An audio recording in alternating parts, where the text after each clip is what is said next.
중요한 건 두뇌 발달이 아이가 행복한 것과 병행되도록 만드는 것이 사실은 우리 꿈이잖아요. 각각의 뇌세포들이 긍정적인 종류의 신경 전달 물질로 자주 적셔지느냐,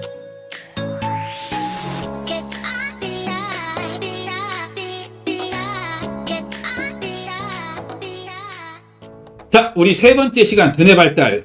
우리 아이가 얼마만큼 똑똑하게, 우리 첫째 애도 영재학교 다녔어요.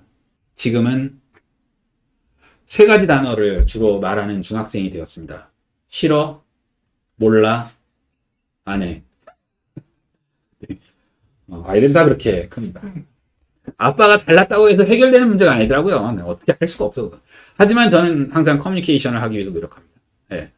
그리고 나름 뭐 잘했다고 생각하는 편입니다. 이런 이야기들을 이제 하는 두뇌 발달의 시간입니다. 아이가 얼마만큼 똑똑하게 자라는가를 솔직히 측정할 수는 없는 것 같아요. 태어났을 때 엄마 아빠가 적당한 수준의 지적 능력을 갖고 있으면요, 애들 다 똑똑합니다. 다 똑똑해요. 그때 무슨 뭐 초등학교 들어가기 전에 우리 애는 구글 입사시험 문제를 5개를 풀었네 뭐 이런 얘기하는 건 그냥 그때 즐거운 겁니다. 마치 놀이공원에 간 거랑 되게 비슷하다고 보시면 돼요. 그게 천년만년 갈 거라고 믿는 건 아주 큰 오산이다, 이렇게 보시면 되고, 중요한 건 두뇌 발달이 아이가 행복한 것과 병행되도록 만드는 것이 사실은 우리 꿈이잖아요. 엄마 아빠가 얘가 똑똑한 건 좋아, 똑똑한데 못된 사람이 되거나 혹은 이 똑똑한 걸 완전 나쁜 데에 사용하는 아이가 사람이 됐으면 좋겠다고 생각하시는 분들은 없을 거예요. 그러니까 이 똑똑한 것과 행복함이 잘 갖추어진 상태에서 아이가 커나가고 자기 인생이 즐거운 인생이 되도록 충분하게 학습하고 좋은 성과를 거두는 것이 이제 우리가 바라는 것이다. 목표가 그렇다면 우리가 해줄 수 있는 것이 무엇인가, 이런 얘기를 이제 오늘 하는 시간이라고 보시면 됩니다. 뱃속에 있을 때나 아이가 갓 태어나자마자 이럴 때에는 뇌세포가 사실은 어른처럼 그렇게 많지는 않아요. 그런데 이걸 세돌이 될 때까지 급격하게 늘려갑니다. 급격하게 늘어나요. 마치 3.2kg가 성장 때 말씀드렸지만은 3.2kg가 10kg가 된 것처럼 3배 가까이 늘어나요. 3배가 훨씬 더 많이 커집니다. 머리 저희가 이제 우스갯소리 대가리가 커지죠. 이제 머리가 커져요. 엄청 크거든요. 그래서 확 커지면서 아이들이 두뇌 발달이 시작되는데, 그러기 때문에 이때에 이 각각의 뇌세포들이 긍정적인 종류의 신경 전달 물질로 자주 적셔지느냐, 아니면 부정적인 신경 전달 물질로 자꾸 적셔지느냐가 이 아이의 두뇌 발달과 행복함에 결정적인 영향을 준다. 그래서 영유아 때가 굉장히 중요하다. 항상 기억하셔야 됩니다. 그 영유아기가 중요한데 그럼 뭐 하나? 책 읽어주나? 노래 틀어주나? 아니면 애를 데리고 나가갖고 노나? 이렇게 해야 되나? 하나하나 보죠.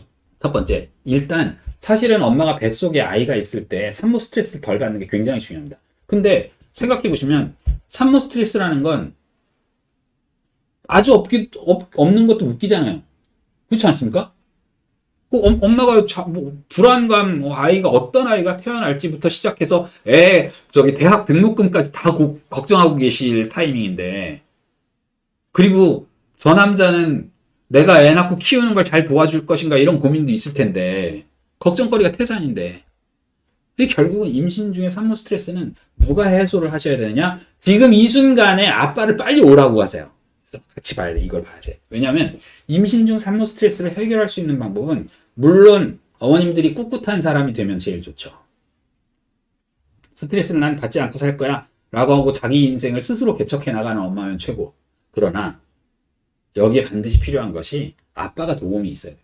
임신 중 산모 스트레스는 아이 뇌발달에 굉장히 부정적인 영향, 말하자면 엄마의 우울감이 아이들한테 전달되기 때문에 이 우울감이 없어지도록 만드는 아빠의 역할이 무엇보다 중요하다는 얘기를 했다는 얘기를 입으로 전하지 마시고 이걸 보여주세요, 아빠한테. 그러면 됩니다. 그래서 임신 중 산모 스트레스가 최소한이 될 수 있도록 다양한 조건들을 마련해라. 두 번째, 애착장애가 생기지 않도록 충분히 사랑해라. 그러니까 이 애착장애라는 건 뭐냐면요, 이런 거랑 되게 초기박탈하고 되게 유사한데 사랑하지 않는다는 게 아닙니다. 예를 들면 이렇게 상상하시면 되게 편해요. 애가 이제 뭐 뒤집지도 못하고 누워있는 아이가 있지 않습니까? 이때 엄마 아빠가 옆에서 싸운다. 큰 소리가 난다. 이러면 애들이 박탈감을 느껴요. 박탈감은 어떤 거냐면 내가 버려질 수도 있다는 본능적인 느낌이에요. 이 일이 일어나면 아이들이 부정적인 경향의 신경전달 물질에 익숙해지기 시작합니다. 그래서 나빠요. 매우 나쁩니다. 그래서 그럼 엄마 뱃속에 있을 때는 언제? 어떻게 해야 되냐? 엄마들은 잘하죠. 그런 거 못하는 분들 뭐 거의 없죠. 아빠들이 더 열심히 도와주시고 이런 것들이 아이가 태어났을 때 우리가 즐겁고 행복한 인생을 계속 다 살아나갈 거고 든든한 버팀목이 되어줄 거고 하는 것들이 계속 반복되어서 엄마의 긍정적인 생각으로 자리 잡을 수 있게끔 도와줘야지 아이가 뱃속에서도 애착장애가 생기는 것과 관련해서는 특별하게 신경 발달에서 영향을 받지 않는다. 이렇게 생각하시면 됩니다. 양육자의 우울, 이것도 얘기할 게 없어요. 엄마가 우울한 표정을 짓잖아요. 그럼 애들 다 우울해집니다. 아빠가 양육자예요. 우울하잖아요. 다 우울해져요. 할머니, 할아버지가 양육자예요. 근데 우울한 분들이에요. 우울해집니다. 어떻게 할 수가 없어요. 즐겁고 행복한, 이게 지금 얘가 좋을지 모르겠는데 저는 개인적으로 그래서 저희 와이프도 그렇고 아이들한테도 마찬가지인데요.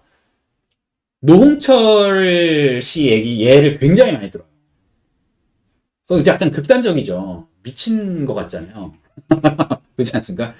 또라이라고 하니까 보통. 근데 실제로 그런 종류의 액션과 그 사람이 했던 얘기 중에서 제가 제일 마음에 들어하는 게 이겁니다. 행복해서 웃는 게 아니라 웃어서 행복한 거다 라는 얘기가 저는 실제로 맞다고 생각해요. 이런 것들이 필요하다. 이런 것들은 어떻게 만들어야 되냐? 엄마만 만들 수도 없고 아빠만 만들 수도 없다. 엄마 아빠 같이 만들어야 된다. 양육자의 우울은 부정정서를 조절을 불가능하게 만들어주는 영향을 준다. 탄수화물이 풍부한 아침 식사 꼭 하세요. 엄마 아빠 아침 식사 하시고 애도 아침 먹도록 해주세요. 습관이 되면 먹게 됩니다. 그래야지만이 실제로 즐거움, 사실은 저희가 뭘 먹게 되면 기분이 좋아질 수밖에 없잖아요. 본능적으로. 그렇지 않습니까? 대표님 음식 좋아하시죠? 네. 맛집 좋아하십니까? 찾아먹지는. 그러면 그냥 음식을 사랑하시는 네. 거예요. 네. 맛있는 음식 따위는 중요하지 않다. 일단 그렇죠. 네. 뱃속에 들어가는 게 중요하다. 바로 그 부분이에요. 탄수화물이 풍부한 아침 식사라는 건 바로 그 부분입니다. 맛있는 게 포인트가 아니에요. 뱃속에 들어가면 우리가 실제로 즐거운 종류의 신경전달 물질들이 분비가 됩니다. 호르몬들이 분비가 돼요. 그럼 무슨 일이 일어나겠어요? 아이도 즐거워져요. 즐거움에 자꾸 뇌가 적셔진다 이렇게 생각하시면 됩니다. 그렇다고 해서 계속 먹는다? 이건 나쁘죠. 조절할 수 없는 것은 다 나쁘니까. 아침 식사를 먹고 난 다음에 8시에 먹고 9시에 간식 먹고 10시에 점심 먹고 11시에 간식 먹고 12시에 새참 먹고 이런 방식으로 인생을 사는 것도 나쁘다. 이런 극단적인 인생을 사는 사람은 없겠지만 그건 아주 나쁜 거고요. 저는 아침 식사는 반드시 해서 몸을 즐거운 행복한 그 호르몬들과 신경 전달 물질들을 깨우는 것이 저는 중요하다. 아침 식사 꼭 하시라. 오메가3 사실 이제 이런 종류의 지방상들 먹는 거에 대해서는 이제 찬반 양론이 있기는 한데 없는 것보다는 먹는 게 좋습니다. 왜냐하면 어차피 몸에서 스스로 만들어지지 않는 것들이기 때문에 외부 섭취가 많아져야 돼요. 그래서 이런 종류의 영양제들은 그냥 잘 드시면 됩니다. 괜찮습니다. 유제품, 야채 이런 건 얘기할 것도 없죠. 그냥 좋은 음식이라고 세상에 알려져 있으면 좋은 음식이에요. 걱정하지 마세요. 그냥 많이 드세요. 사실은 훨씬 더 중요한 것은 탄수화물이 풍부한 아침 식사 더하기 식사 시간을 제외했을 때의 수분 섭취예요. 물이 많이 들어가야 됩니다. 그래서 몸에 수분 대사가 굉장히 잘 이루어져야지 체액 대사, 체액은 그냥 수분만을 얘기하는 게 아니라 여러 가지 호르몬들이나 아니면은 우리 몸에 필요한 영양소들이나 이런 것들이, 그다음에 이온들 이런 것들이 들어있는 것들을 이제 통틀어서 체액이라고 부르는데요. 이 체액 대사를 잘 되게 만들려면 반드시 수분 대사가 잘 돼야 됩니다. 그런데 우리가 생각보다 수분 섭취가 별로 없어요. 섭취할 일이 별로 없어요. 특히나 대표님 오늘 커피 몇 잔 드셨어요? 무단. 그래서 기본적으로 우리가 좀 톨 사이즈 이거 2개 정도는 먹고 살잖아요. 그죠? 그 서 대표님은 얼마 드셨어요? 커피? 혹시 다방 커피를 5잔 드세요? 아니죠. 내린 거 아메리카노. 그렇죠. 보통 이렇게 되고 제가 지금 마시고 있는 것도 이제 차예요. 보통 이제 티백에 들어있는 요거는 과일인 것 같기는 하기 때문에 그런데 녹차나 홍차 같은 티 종류는 몽땅 다 몸에서 수분을 밖으로 빼냅니다. 이뇨작용을 해요. 그래서 보통 티를 많이 먹게 되면 그만큼의 물을 물을 마셔야지만이 만성 탈수에 생기지 않는다 이렇게 생각합니다. 2잔 드시면 물 2잔 드셔야 돼요. 그만큼의 양을. 5잔 드셨으면 5잔의 물을 드셔야 됩니다. 그래야 수분 대사가 좋아지고 체액 대사가 좋아지고 그래야 영양 성분들 전달이 잘 돼요. 기분 좋은 호르몬들도 전달이 잘 되겠죠. 대뇌 피질의 피로는 수면 시간이면 회복된다. 잠. 얘기할 게 없습니다. 잠을 못 자는 게 성인들의 건강이 가장 나빠요. 아이들도 마찬가지로. 성장은 제가 성장 시간에 말씀드렸듯이 12시, 2시 사이에는 반드시 깊은 잠에 들어있어야 된다.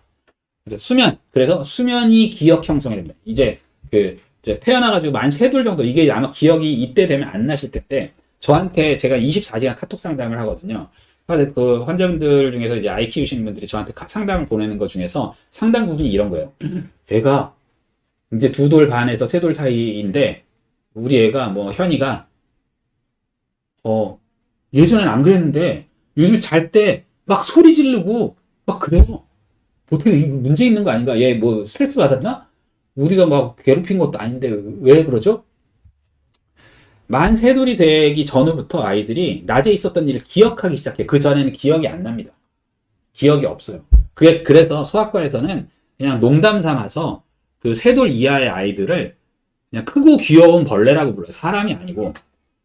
이거 되게 독특한 데서 빵 터지시네. 어쨌든 크고 귀여운 벌레예요, 그냥. 그러니까 3돌이 되면 이제 그나마 좀 말귀도 알아듣고 이제 인간 같고 그런 거죠, 이제. 그러니까 기억 형성이 되는 시간이 수면 시간이기 때문에 수면이 굉장히 중요해요. 두뇌 발달에 수면 굉장히 중요합니다. 잠 못 잔다? 반드시 문제가 있는지 없는지 체크 받으셔야 돼요. 지금 이 순간에 할 수 있는 것들, 제가 또 이런 거 설명 잘 하잖아요.